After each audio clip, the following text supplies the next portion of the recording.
Hello friends, नमस्कार, konnichiwa. इस खाजको series में इस वीडियो में मैं आपको और थोड़े से रिलेशंस के बारे में बताता हूँ। जापानीज़ में क्या कहते हैं।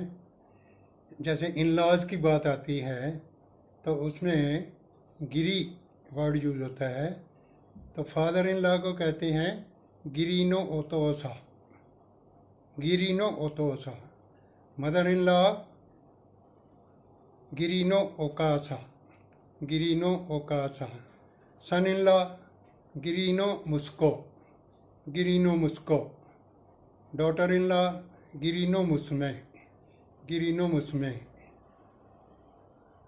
और ब्रदर इन लॉ गिरीनो ओनीसा, गिरीनो ओनीसा। अगर बड़ा साला है या आप कहो कि ब्रदर इन लॉ बड़ा है तो गिरीनो ओनीसा। अगर छोटा है तो गिरीनो ओतोतोई, गिरीनो ओतोतोई।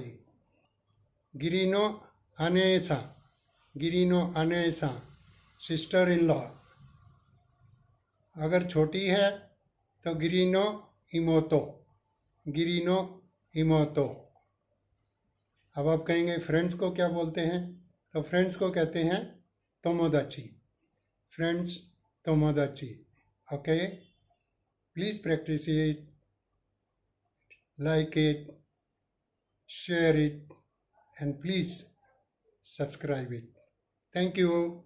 Thank you for watching.